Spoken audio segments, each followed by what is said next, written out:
reason for such high public and professional regard can be summed up in the two following short sentences. First, Ipana toothpaste is unsurpassed for cleaning teeth. Second, and even more important, when used with massage, Ipana helps give your gums the toning and stimulation they need for firmness and health. Those extra advantages are yours for the asking. Simply ask your druggist for a tube of the toothpaste that is recommended and used by so many dentists themselves. Ipana toothpaste.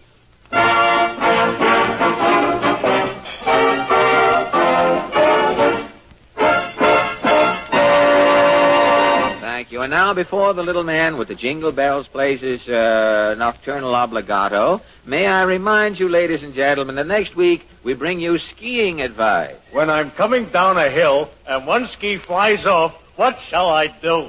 Don't worry, brother, you'll do it. Your song of the week. Hairless, and now that you've left me hairless, oh dear. No, watch it, Lawrence. That's careless, not hairless, isn't it? The finance company just grabbed me toupee, brother. I'm hairless. You're telling us. And our guest will be Mr. David Ludmere, a guide at the Statue of Liberty. Is Miss Liberty's right arm tired? Who is she carrying the torch for? Tune in next week and save a trip down New York Harbor. Or take a trip down New York Harbor and save tuning in. You have a To prove the truth of this old maxim, a man who foisted a 60-minute peccadillo on America last Wednesday night returns to the scene of his crime tonight. He's Fred Allen in person. Thank you.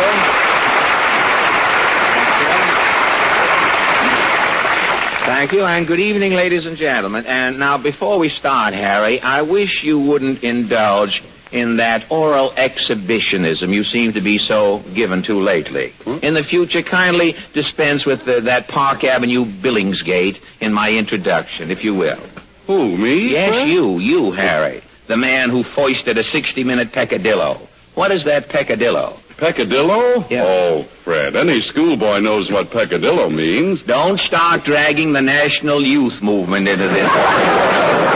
I am asking you, what does the word mean?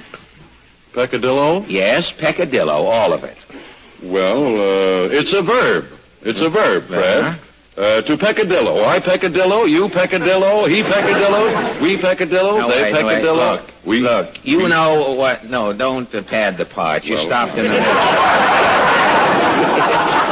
You know what Mr. Wells said to his son, Harry? No, what did Mr. Wells say? Quit horsing around. Oh.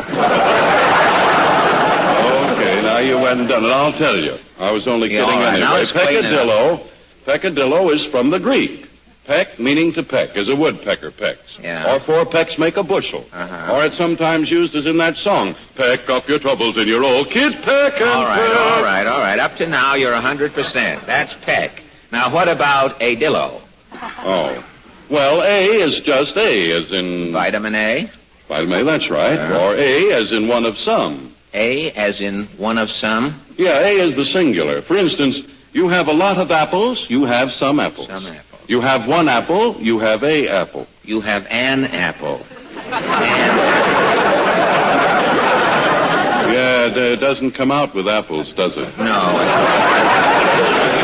No, you'd better dig up another fruit, chum. Oh, don't tell me. I'll work it. Oh, I've got it, Fred. I can do it with prunes. No kidding. Yeah, look, you so have... really that it can be done with prunes. Well,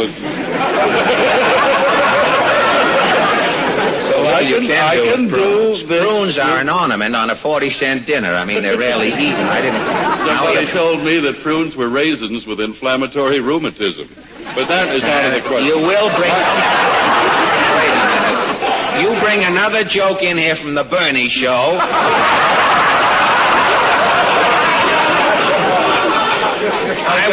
I won't let Bernie in here. Now, I don't want his jokes in here. I got $2 from the maestro for that. Okay. Well, you came in like a horse. He probably paid off on you. Well, Fred, all I want to do is get all right, this now get off it my straight. mind. A dillo. Peccadillo. I've got up to this. A. I can do it with prunes. Sound your A. All right. You have a lot of prunes. Yeah. You have some prunes. Yeah. You have one prune. You have a prune. All right. A now, prune. you've got peck and A. Now, what about dillo? Well, dillo is easy. That's what you do to pickles. You dillo the pickle. Then according to you, Mr. Funk, Peccadillo, I'm leaving Wagnalls out of this. According to you, Peccadillo is pecking at a prune and doing it to a pickle. Well, that's the way it seems to come out. And that's not going to look Hey, it how up. about starting the program, fellas? What's holding you guys up? This program, Gravity, for one thing, this program is not starting until Mr. Von Zell, Mr. Van Steeden, until Mr. Von Zell quits using words on this program that he obviously doesn't understand. What word did you use, Harry? Peccadillo, Pete. Oh, you mean like in that song, when Peccadillo Pete goes tweet, tweet, tweet. No. And he leads the orchestra, yeah. You can imagine what's going on mentally behind those instruments. He's the leader. Van Steeden, I would like to see you and Phil Harris match wits. That would be the depth of nothing.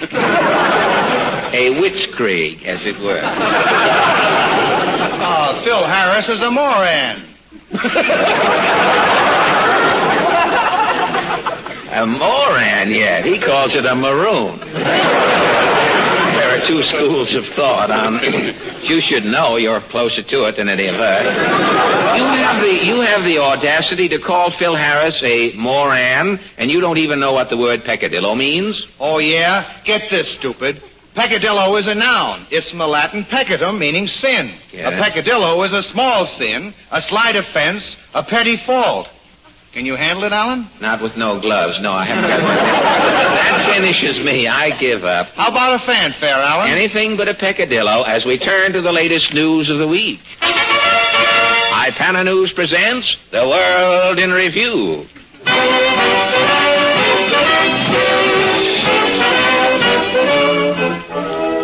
Philadelphia, PA. United States District Court judge rules that workers can sue their employers in federal courts for wages due under the wage hour law. In first decision of its kind rendered in this country, judge further rules that workers have a legal right to inspect the books of the employer. Should employees be allowed to inspect employers' books? Ipana News questions legal minds and white-collar workers. First, a disbarred ex-judicial power, Judge Tort says, The status quo of the employer in this ruling is non-obstante veredicto. A writ of mandamus might initiate up his priors, but crossing his null could only result in a flagrant licti. Or, as the Supreme Court recently ruled, vol vistu gaily a star. That explains everything, and thanks a lot, sir. Oh, Judge, by the way, what bench are you sitting on today? The second as you enter Central Park. I'll join you with the client later in the evening.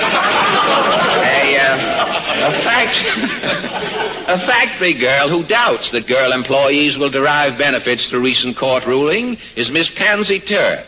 Now, do you think examining the boss's books is going to help the women workers, Miss Turp? Nah. To me, it looks like only another pitfall for their waiting girl. I'm on my guard. You're on your guard, are you? You haven't been embarrassed personally, have you? Well, yeah. If you want to pin me down, I gotta say yeah. Sorry to hear that. Where do you work? In an ice cream factory. I'm a tutti frutti evener.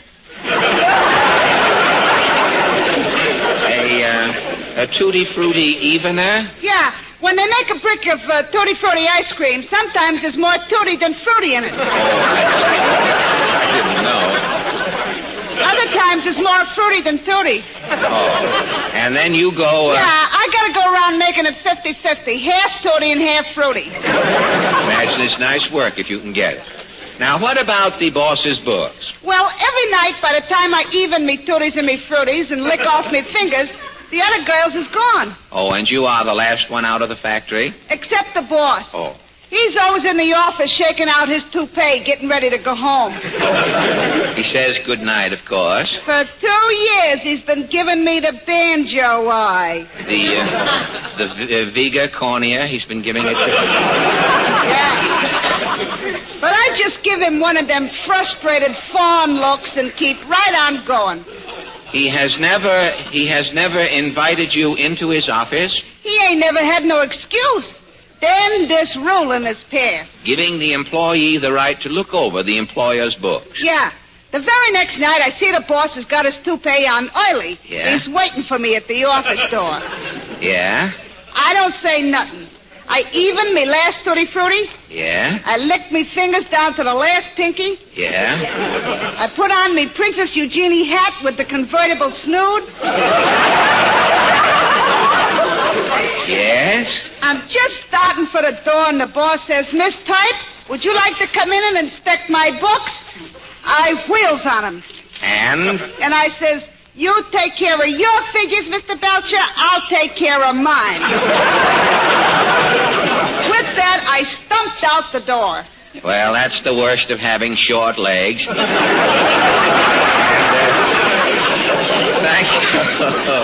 Thank you, Miss Pansy Turk. An employer who is able to thwart employees who might want to inspect his books, Mr. Newton Kelp. How do you work it, Mr. Kelp? Well, I got a system. Well, that explains everything. The interview's practically over, isn't it? Well, what is your enterprise? I got a clam shucking business. The Acme Clam Shucking Accepted High Tide Incorporated. And how many men do you employ? I got 10 men shucking inside and 40 picketing outside. More going on outside, really, than there is in, isn't there? You've been having a little trouble, have you? Yeah, Clam Shuckers Local Number 2 has been making it pretty hot for me. Well, how do you mean? Well, first they wanted a closed shop. Now, how can I open clams in a closed shop? It's impossible. Yeah, then the assistant clam shuckers want more money. Well, that's the last straw. A calamity, as it were. What happened? Well, the man says, we want to look through your books, Kelp. I says, I ain't got no books. I got all the figures in me head. You're doing a small business, but about a 6th and a 7th, 8th business. And what did the man do? Well, they went out and come back with a mind reader. Determined to get at your books, huh? Yeah. The mind reader picks up me head and starts reading it. Yes? He takes one look, puts me head back down and says, men, this guy is unbalanced, and that goes for his books, too. With that, they all goes out. And then what happened? Well, the mind reader comes back in, and I give him the $10. What $10? Well, when the mind reader was reading me mind, I threw him a thought. Yeah? What was the thought? It was, keep your mouth shut, brother, and I'll give you $10. He got your message? And $10. Well, thank you, Mr. Newton Kelp. If employees in some businesses demand to examine employers' books, they may soon change their attitudes. Ipana News shows what may happen when an employee gets a look at his boss's books. The scene, the office of the Timken Toothpick Company. An employee is talking to Mr. Timken, the president. The employee says, I've been working for you for 20 years, Mr. Timken, and I gotta have a raise. I'm sorry, Jones. The business won't stand it. Well, I got my legal rights, Mr. Timken. Let me see your books. Oh, very well. Here's my statement for the past year, Jones. Gross income, $82,000. Oh, boy. My gross expenses, wages, taxes, etc., $137,000. And your net profit? You and I are swapping jobs. What? From now on, I will have no headaches. I'll get your $22 a week. And am I president of the company? Yes, Jones, I'm giving you the business. The business? Right, and when I say I'm giving you the business, I'm giving you the business.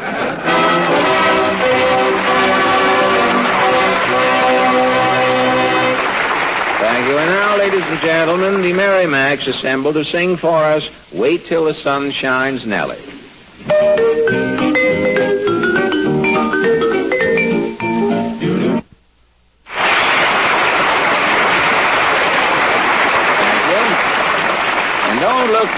Don't look now, but I think spring is really here. Hedgehogs, robins, and other flora and fauna are giddy harbingers of spring at best. But it takes the circus to make it official. And that great American institution opens here in New York day after tomorrow. Yeah, are you going, Fred? Oh, am I going? Say, I've got to feed all those elephants, Harry. I've got to eat up all that popcorn. And I have got to get another look at the vanishing Americans. Oh, you mean the Indians? No, Harry. Those fellas who say, hurry, hurry, hurry, hurry, hurry. Before the big show starts, step up closer to the platform and feast your eyes on the most awe-inspiring, spectacular, gigantic pygmy in the world. You mean the Barkers?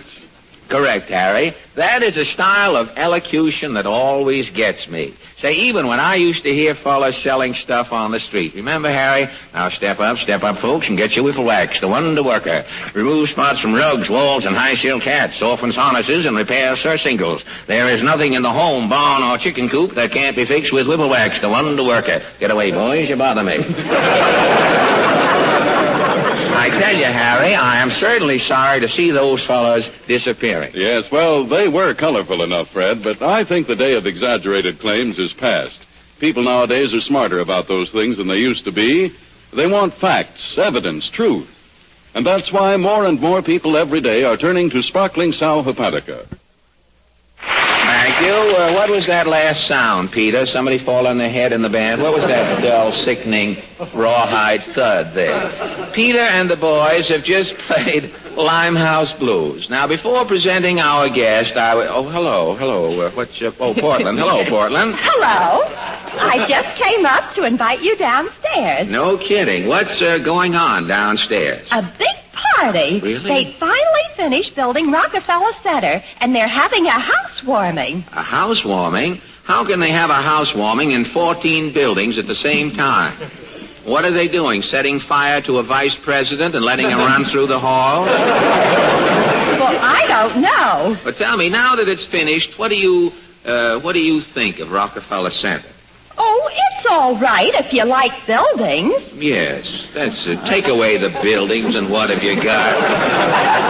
Another parking space. Rockefeller Center is really a triumph of mind over mortar. I had it in. They made me take it out this afternoon. Would have been a terrific laugh on the end. Have you seen the trees they're planting on 6th Avenue? The trees, yes. They took down the L to put up the L. Mm-hmm. You know, half of the people don't bother. It's a little line. We don't bother with that. We have an entertaining line on the next page.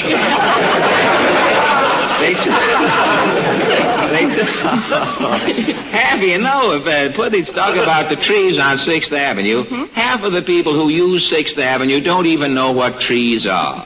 They think the lampposts are blooming. Yes, most New Yorkers don't know much about nature. Well, how do you know? Well, a policeman showed me a robin in a tree today. He thought it was a bloodshot sparrow. I saw a little dog running along 6th Avenue. He came to one of those new trees. The dog sat down and rubbed his eyes. He thought it was a mirage. From a picture of the same name. Gee, with all these changes, Jack Benny won't know New York when he gets here. That's right. He'll be here in a couple of weeks, too. Well, that's good news for the mayor. Benny's all wet. He'll help the water shortage. Isn't Jack's picture opening at the Paramount pretty soon? I imagine so. I saw the Daily News picture critic splitting a star this morning.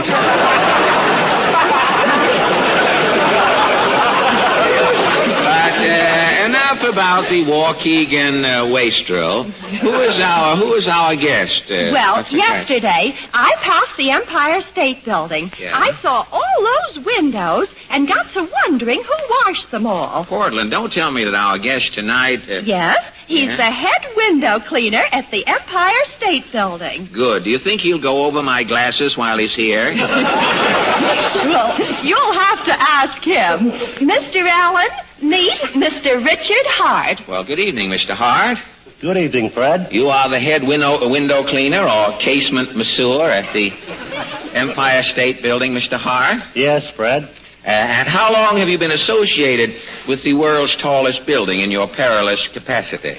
Ever since it was built 9 years ago. The Empire State Building is only 9 years old, huh? It's large for its age, isn't it? You'd think so, Fred, if you had to wash the windows. Tell me, how long does a... That's a little courtesy we extend to guests, Mr. Hart. Their line may get a laugh. We always wait. We have a... Tell me, how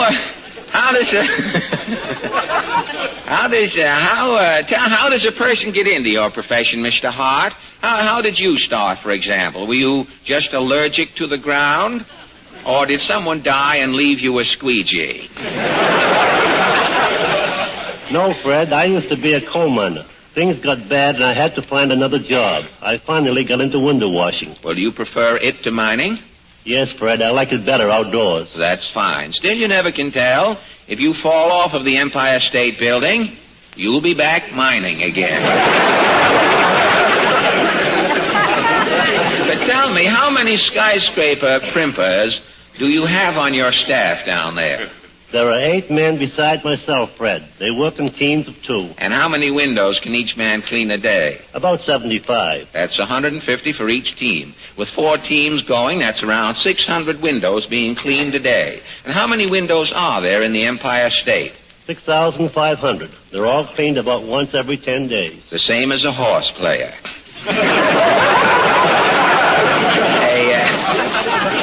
A man who plays horses gets cleaned about every 10 days, too. Although they tell me with a parlay you can make it in 4 days.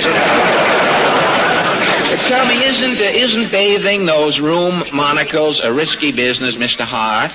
There's very little risk today, Fred, with the safety belts we use. Well, what is your routine on a window job? Now, let us say you get a call from the 81st or 81st floor. That's a number I made up. The 81st floor, someone in an airplane shakes out his fountain pen, and it smudges Mr. Raskov's window, which isn't being done down there. You report for action. What is the first thing you do, Mr. Hart? First, I examine my safety belt carefully.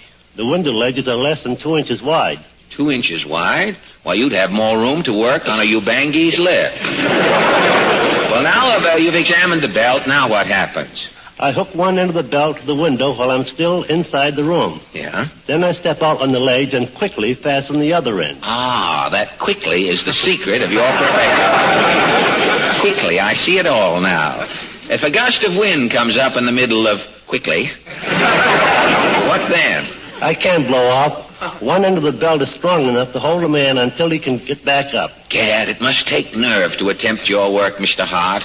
It's nothing, Fred. You could learn to do it in no time. Oh, not me. Oh, you're just saying that, Mr. Hart.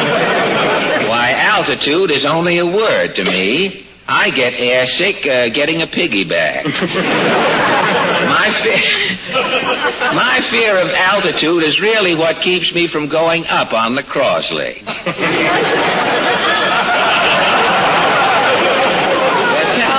Tell me, Mr. Hart, when a window washer is perched 1,000 feet up there in the air with his spine resting on a zephyr, what does he think about? Nothing in particular, Fred. Well, as you contemplate the scene below, don't you ever fall into a philosophical reverie and despair the futile hurly-burly of modern existence and the ironic insignificance of man's futile functions? No, I just washed my window.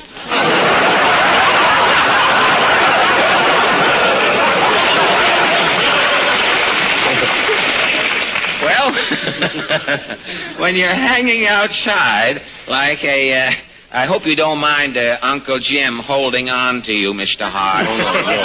No, we had an eagle here 2 weeks ago, and he got away. And since then, Uncle Jim has been holding on to all of the guest stars. Don't mind it. His hand feels like a skin epaulet, but just don't pay any attention. Now, when you're hanging outside... When you're hanging outside... Order, please. We've got work to do here. Mr. Hart, when you're hanging outside like a barnacle on that Empire State Building, do you generally attract a crowd? Yes, sometimes I have quite a mob standing around looking up at me. Well, those are probably the same people who look down at excavations in the morning and then look up at you during the afternoon to get their necks back in play. A studio audience doesn't bother you working, does it? No, I just keep on watching, Fred. You do, really? I heard you clean up regardless of the audience, which is a rare thing. I heard about an actor years ago who got a job washing windows before the safety belts were invented. And this actor saw a crowd as he was washing the window. He saw a crowd watching him below. And when he finished washing the window, from force of habit, he turned around to take a bow. Well, he took 2 more bows while he was falling. Wasn't he hurt when he hit the ground, Fred? This actor never hit the ground, Mr. Hart. When he reached the 4th floor, the Lambs Club suspended him. But we stray, brother. Have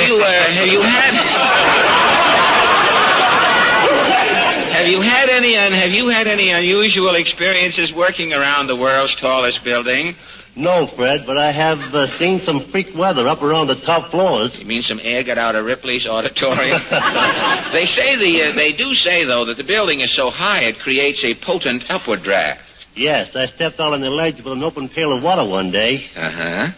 The draft sucked the water out of the pail in the water spout, 7 stories high. If you are not telling the truth, Mr. Hart, that is the wettest tall story I have ever heard. You know, we've been talking about Al Smith's townhouse here, and I haven't even asked you how the happy warrior is these days. Do you ever see Mr. Smith while you're working around the building? Yes, I see him nearly every day. Is he still wearing that henna derby? Not around the office, Fred. Well, I wonder where it is. It isn't in the ring this year. Well, this has been a pleasant glimpse into your window washing profession, Mr. Hart. That's not a very good blend. I hope you'll excuse it. We just go from Al Smith's hat into your finish here. It's a little crudely done. Cutting it was. We had it nicely before. Well, this has been a pleasant glimpse into your window washing profession, Mr. Hart. I certainly do appreciate this little visit. I've enjoyed it, Fred. And I hope you're keeping in good condition for next summer. How do you mean, Fred? Well, you may get plenty of exercise this coming summer, Mr. Hart. I hear if, decides to run for a 3rd term, that Al Smith is going... Thank you, ladies and gentlemen. And thank you, Winnie. Fred, I'll thank you if you'll let me tell about my new play. Your new what, Harry? My new play I've just finished writing, based on an actual, true experience. Would you like to hear the plot? No, but I'm afraid that won't stop you, Harry. No. No. Well, this play's about a young man who was very much in love with his wife and son. Every morning before he went to work, he always spent a lot of time playing with the youngster. Yeah? But one morning, he scarcely noticed him at all. Boy, it sounds like a mystery play. Well, sort of, yeah, until we discover the reason. Yeah. The young man woke up feeling so headachy, so logy and sluggish that nothing seemed worth the effort. Boy, now it sounds like a tragedy. Up to a point, yes, it was, Fred, but it has a happy ending. Because his wife just put 2 teaspoonfuls of sal hepatica in a glass of water and gave it to him to drink. And it wasn't long before he felt brighter and happier and more like his old normal self again. Well, Harry, as an author, you probably have a footnote or 2 tucked away somewhere in the manuscript, haven't you? Well, just one, Fred.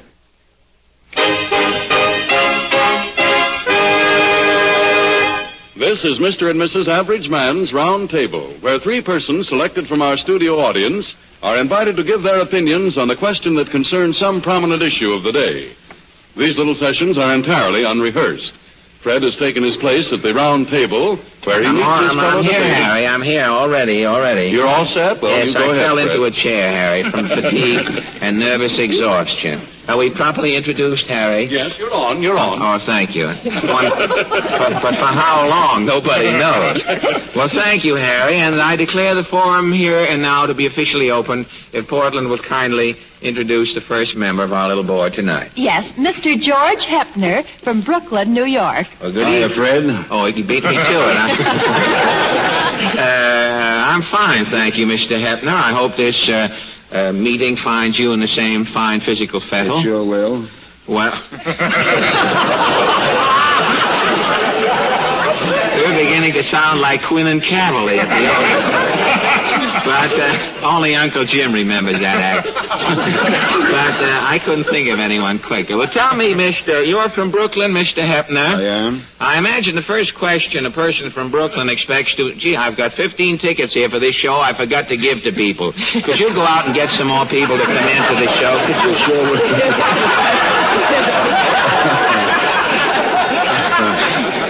Excuse me, Mr. Hepner. He may be able to dig up or throw 15 people out is all right. He'll do either with the ticket. I imagine the first question a man from Brooklyn expects to be asked at this time of the year is, how do the Dodgers look? They'll be hard to beat, Fred. They'll be hard to beat. Well, of course, that's what we hear every year, and then the season opens. But,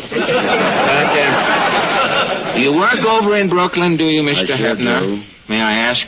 For the government right now, Fred, taking the census. Oh, you're taking up the census, are you? I am, yes, sir. Well, how are you having any trouble with the income tax question or some of the others there was so much talk about? Not at all, Fred. Not at all. The people are cooperating 100%, huh? You don't have a chance to, you're not permitted to have a sideline on that job, are you? Not that I know of. I mean, after you take a person's census, you can't whip out a egg beater or something. Very well, I guess, Fred. I just wanted to make sure. I was interested in it, but if it's just one job, I won't bother with it. Well, thank you a lot, Mr. Hepner. And now, thank you, Fred. Kindly welcome. Miss Ruth Young from New York City. Good evening, Miss Young. Good evening, Mr. Allen. You work here in New York, do you? Yes, I work for the group theater. Oh, for the group theater, do you really? Yes. I heard that the group it's not true that the group theater is disbanding, is it? It absolutely is not. That's what I thought. I heard someplace that it was, and I had hoped that it wasn't. They've done so many wonderful things and brought Mr. Odets and so many other clever people to the attention of the theater-going public that I was hoping they'd continue to carry on in the same vein for a long time to come. Well, next year will be our 10th year, and I think it's going to be our very best. Well, I certainly hope it is. Tell me, have you, Miss Young, have you had your census taken yet? No, not yet. You I'm haven't? not home very often. Well, Mr. Hepner is here tonight. If you would like to kill two birds with one stone, as Confucius said some years ago when in a mortar-throwing mood, I think I could prevail upon Mr. Hepner to take your census. Well, I think we better wait until I get home. Put it off until you get home. Well, it's perfectly all right with me. You weren't worried about the danger of a subway strike, were you, a few days ago? No, I wasn't worried at all. I had a feeling it would all come out all right. Well, it certainly did. Even as the Flatbush Express, it always comes out all right. Well, thank you a lot, Miss Young. And now, Portland? Mr. Charles D. Euro from the Bronx, New York. Good evening, Mr. Euro. May I ask what you do up in the Bronx? Or do you work up there? Pardon me. Yes, I'm in the real estate profession. Oh, are you really? Management and renting. Well, that's fine. In other words, you go around to houses the same as Mr. Hepner with the census, but you have a different motive. I mean, you're inspired through the profit motive to go through the same work that Mr. Hepner does for love and for Uncle Sam. Well, thank you, Mr. Euro. I guess that brings...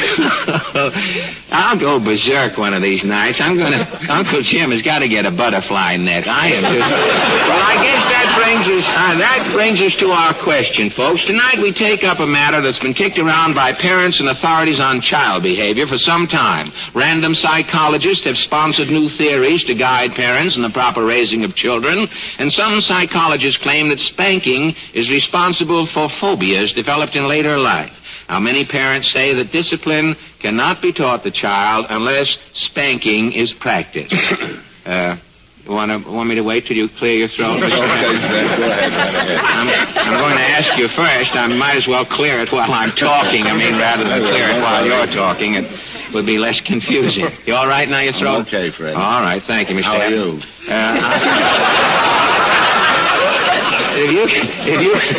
If you can't tell by looking at me, you need glasses. Well, our question tonight is, do you think children should be spanked, or do you think that more modern methods should be applied to influence a child's behavior?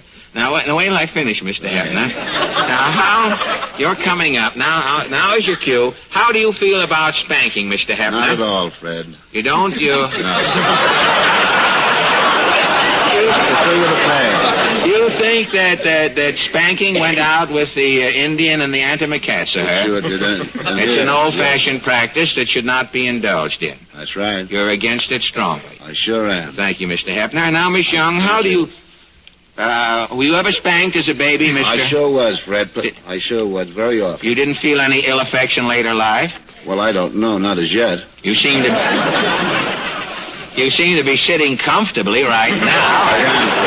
Well, that's fine. Now, Miss Young, what is your attitude on spanking? I think children should definitely not be spanked, particularly in New York City.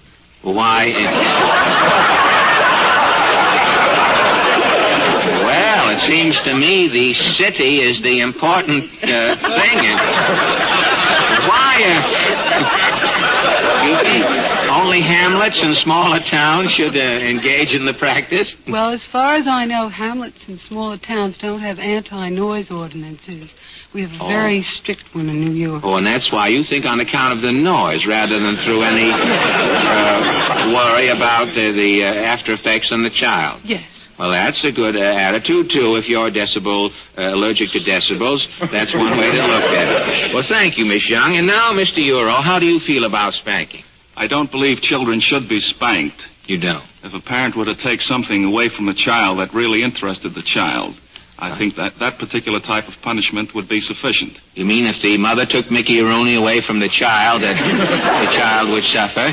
That's the idea. You think that... Well, all children like Mickey Rooney. I was just thinking offhand. Well, you think that, in other words, if there was less spanking in the country, there would also be fewer dead-end children roaming.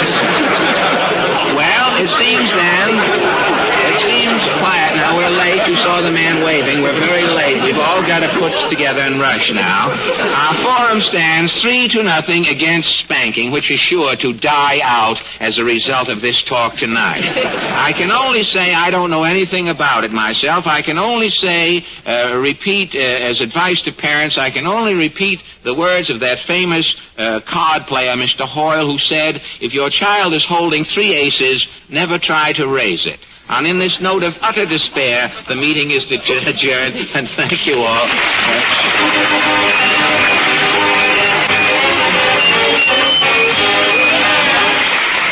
That's a little thing I had left over from a week I played in the Roxy. That circle in the finale. And now, the Merrimacs to sing Cecilia.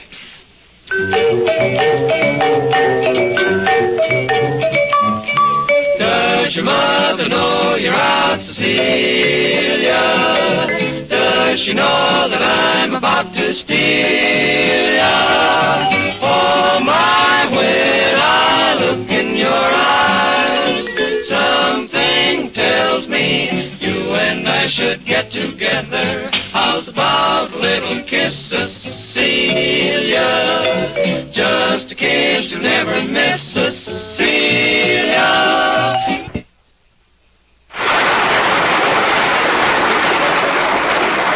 Thank you. And now our own Uncle Jim, who gets around a lot, brings us a young lady who has just won a beauty contest. That's right, isn't it, miss? Yes, Mr. Allen. Well, I don't wonder. If you don't mind if I ask you a few questions, do you? No, indeed, Mr. Allen. Well, tell me, was this beauty contest held here in New York? Yes, Mr. Allen. Well, I'm not one to sulk, but I do think someone might have thought of me when they were looking for competent judges. Tell me, how many girls were in this contest? Just 2. Just 2? Yes, sir. You see, when I used to look in my mirror, I always saw a girl whose eyes and hair were pretty nice. The complexion was all right, but somehow her smile spoiled the picture. Sounds pretty discouraging. It was. But then I heard what Mr. Von Zell said about Ipana toothpaste, so I started using it. Now when I look in my mirror and compare myself with that other girl, I just figure I won that beauty contest hands down. Well, with a smile like you have now, you couldn't lose, could she, Harry? Certainly not, Fred.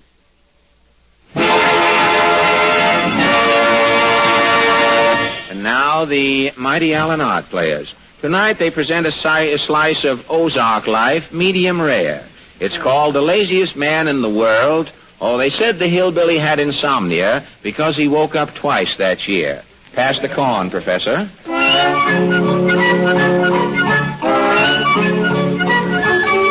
In a tiny cabin in the Ozarks, the famous hillbilly Zeke Allen first ignored the light of day. Destined to become the laziest man in the world, little Zeke displayed at birth the qualities that were to bring him sluggard fame.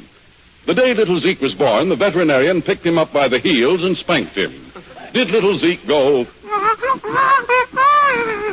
No, the lazy little sprat went. And so he continued throughout adolescence. When Zeke was 21, his family tried to wake him up to get him married. The ceremony started. The bride said, I do. And Zeke said, and so they were married. Then came the war. Zeke Allen answered his country's call with a resounding... I can't budge. And so he snored on through the years. As our story starts, it is April 1940. Zeke Allen, the laziest man in the world, marches on, but horizontally. As the scene opens, Zeke's wife is trying to awaken him. Zeke! Land's sake, Zeke, wake up! What's up, Ma? Judgment Day, is it? No, 'tain't Judgment Day, it's spring. Spring? What year? 1940. I told you not to rouse me, Ma, except for two things. If Gabriel blows his horn, or if my name comes up in the pot of gold.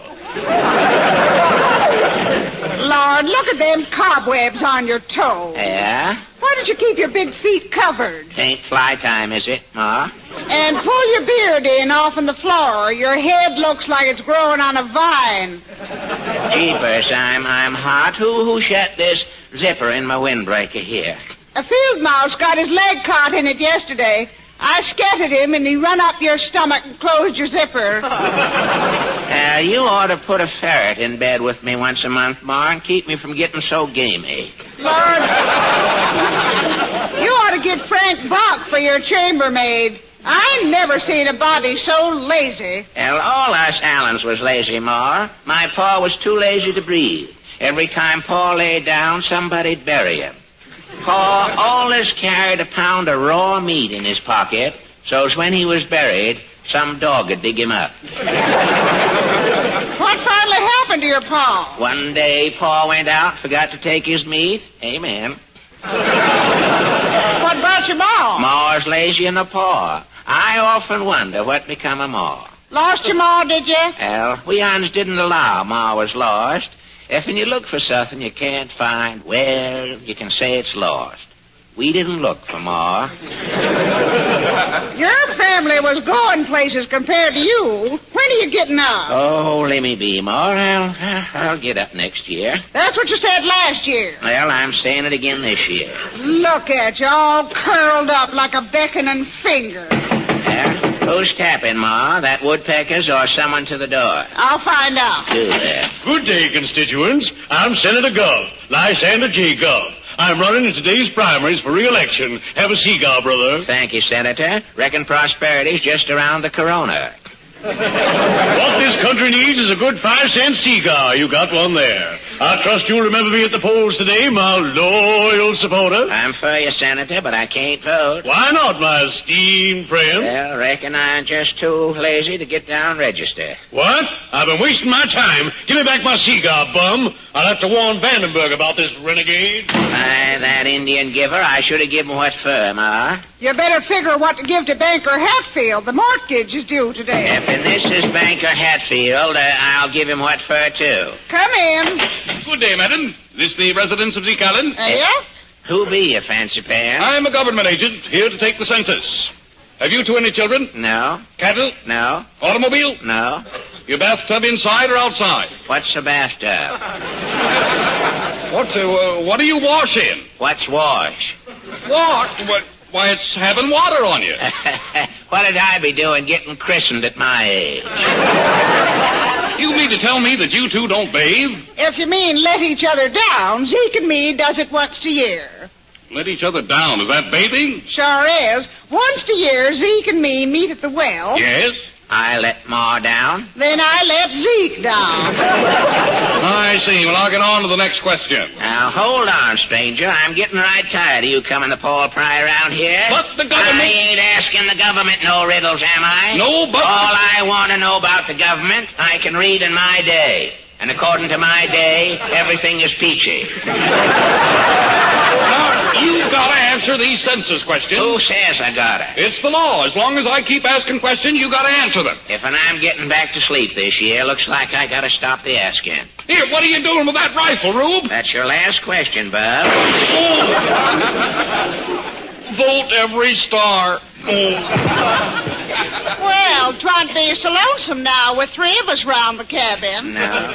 Put the body behind the door, Ma. Sakes alive, who's there? Well, open the door, see. Okay. Good afternoon, folks. Lynn